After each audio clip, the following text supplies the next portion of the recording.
அநியாயம் பண்ணலாம். அநியாயத்துக்கு அநியாயம் பண்ணுறீங்களாடா தமிழ்நாடு போலீஸ் அப்படின்ற மாதிரி தாங்க இருக்குது. இப்போது தமிழ்நாடு போலீஸினுடைய செயல்பாடுகளை பார்க்கும்போது சவுக்கு சங்கர் மீது மேலும் ஒரு வழக்கு பதியப்பட்டுள்ளது. எதுக்காக, ஏன், எங்கே அப்படின்னு பார்த்தா, கோயம்புத்தூர்லேருந்து திருச்சிக்கு கூட்டிகிட்டு போனாங்க இல்லையா, அப்போது அவருக்கு வந்து பெண் போலீஸோட பாதுகாப்போட கூட்டிகிட்டு போனாங்க இல்லையா, அதில் இருந்து ஒரு பெண் போலீஸை சவுக்கு சங்கர், அதாவது இது மாதிரி பிரச்சனையில் இருக்கும்போது போலீஸ் கூட்டிகிட்டு போகும்போது சவுக்கு சங்கர் வந்து அங்கேருந்த ஒரு லேடி இன்ஸ்பெக்டரை அவதூறாக பேசிட்டாராம். உன்னை என்ன பண்ணுறேன்னு பாரு, உன்னை வெளியில் வந்து மீடியாவில் கிளின்னு கிழிக்கிறேன் பாரு, உன்னுடைய உயர் அதிகாரிகிட்ட போட்டு விட்டு உன் வேலையே இல்லாமல் பண்ணுற மாதிரி அப்படின்ற மாதிரி அவதூறாக பேசினாராம்மா. ஸோ அதுக்காக வந்து திருச்சியில் மேலும் ஒரு வழக்கு சவுக்கு சங்கரின் மீது போடப்பட்டுள்ளது. ஏதோ 6 பிரிவுகளின் கீழே ஏதோ செக்ஷனில் ஒரு வழக்கு போட்டிருக்காங்களாம். ஏண்டா என்னடா இது, பார்க்குற பச்சை பிள்ளை கூட தெரியும்டா நீங்கள் என்ன பண்ணுறீங்க அப்படின்ற மாதிரி தான் இருக்குது இந்த காவல்துறையினுடைய அராஜக போக்கு. ஸோ ஏன் இவ்வளோ தூரம் வந்து சவுக்கு சங்கருக்கு எதுக்கடா நீங்கள் முட்டு கொடுக்குறீங்க, சப்போர்ட் பண்ணுறீங்க அப்படின்னு ஒரு சிலர் கேட்குறானுங்க இல்லையா, அவங்களுக்காக தான் இந்த ஒரு வீடியோவாக இருக்க போகுது. இப்போவுமே நான் சொல்கிற ஒரு விஷயம் என்ன அப்படின்னா, சவுக்கு சங்கர் சொன்ன அந்த ஒரு வார்த்தைக்காக அந்த ஒரு கருத்தை யாருமே ஆதரிக்கலை.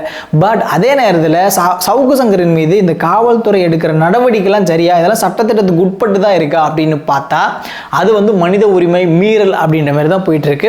அதற்காக தான் வந்து தமிழகம் பொதுமக்கள் முதற்கொண்டு அதை கண்டிச்சுட்டு வராங்க அப்படின்ற ஒரு விஷயம். எல்லாருமே குறிப்பிட்ட ஒரு விஷயம், சவுக்கு சங்கருக்கு இந்த நிலைமை அப்படின்னா நாளைக்கு ஒரு சாதாரண பொதுமக்களுக்கு என்ன நிலைமை, உங்களுக்கோ எங்களுக்கோ ஏற்படாது அப்படின்றதுக்கு இணையா உத்தரவாதம் அப்படின்னு ஒரு கேள்வி எல்லாருமே முன் வச்சாங்க. அதற்கு உதாரணமாக தான் அதுக்கு ஏற்ற மாதிரி ஒரு சம்பவம் ஒன்று நடந்திருக்குங்க.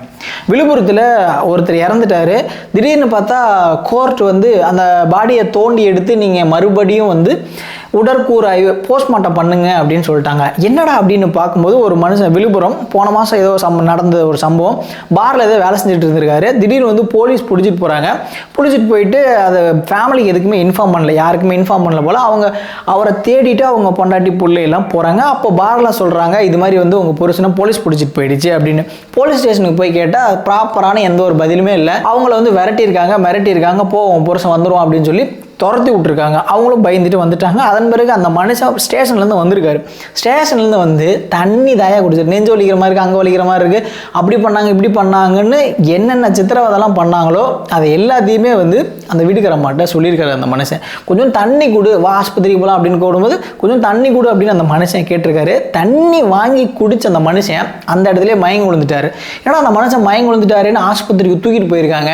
அங்கே போய் பார்த்தா போகிற வழியிலேயே அந்த மனுஷன் இறந்தும் போயிருக்காரு. நல்லா ஸ்டேஷனுக்கு போகிறாரு. நான் வரும்போது கொஞ்சம் வீட்டுக்கு கூட வர முடியாத அளவுக்கு மோசமான ஒரு நிலையில் வந்திருக்காரு. வீட்டுக்கு வந்த உடனே டெத்து. ஏண்டா, அதாவது சவுக்கு சங்கருக்கு இந்த நிலைமை அப்படின்னா பொதுமக்களுக்கு என்ன நிலைமை அப்படின்னு கேட்டாங்க பார்த்தீங்களா, அதுக்கு இதுதான் பதில்.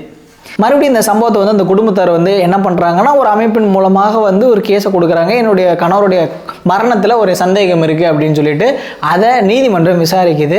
அந்த தீர்ப்பில் தான், அந்த வழக்கில் தான் இப்போ அந்த தீர்ப்பை கொடுத்துருக்காங்க. போலீஸ்காரங்க இதில் என்ன சொல்லியிருக்காங்க அப்படின்னா, அந்த பாடியை வந்து நீங்கள் புதைக்கக்கூடாது, இவனை வந்து நீங்கள் புதைக்கக்கூடாது, எரிச்சிடணும் அப்படின்னு சொல்லி கம்பல் பண்ணியிருக்கானுங்க. ஏன்டா கம்பல் பண்ணீங்க? 20 நிமிஷத்தில் போஸ்ட்மார்ட்டம் பண்ணியிருக்கானுங்க. எல்லா ரிப்போர்ட்டையும் அவங்களுக்கு சாதகமாக வாங்கியிருக்கானுங்க. ஏன் இவ்வளோ தூரம் பண்ணணும்? இதுதான் வந்து காவல்துறை கிட்ட வந்து பொதுமக்களுக்கான பாதுகாப்பு அப்படின்றது. இதெல்லாம் வந்து சமூக வலைதளத்திலே ஆகட்டும், பொதுமக்களாகட்டும் எல்லாருமே வந்து கண்டிச்சுட்டு வராங்க.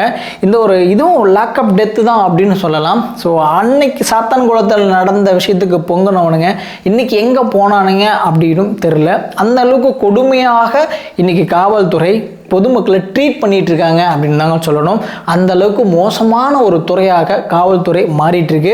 முதலமைச்சருடைய கட்டுப்பாட்டில், நேரடி கட்டுப்பாட்டில் இருக்கக்கூடிய ஒரு துறையை இவ்வளோ அராஜக போக்கோடு நடக்குது அப்படின்னா, ஸோ நீங்கள் என்ன கட்டுப்பாட்டில் வச்சிருக்கீங்க அப்படின்னு தெரில. இதனால தான் உங்களை பொம்மைன்னு சொல்கிறாங்களோ அப்படின்றதும் தெரில. ஆக்சுவலாக நீங்கள் பொம்மை தான், ஏதாவது என்ன நடந்தாலும் ஒரே மாதிரி இருந்தால் அதுக்கு பேர் பொம்மை தானே, சரியாக தான் வச்சுருக்காங்க அப்படின்னு நம்ம ஓகே தர முடிச்சுக்கிற போட்டுருக்கீங்க. நான் சதீஷ்பா.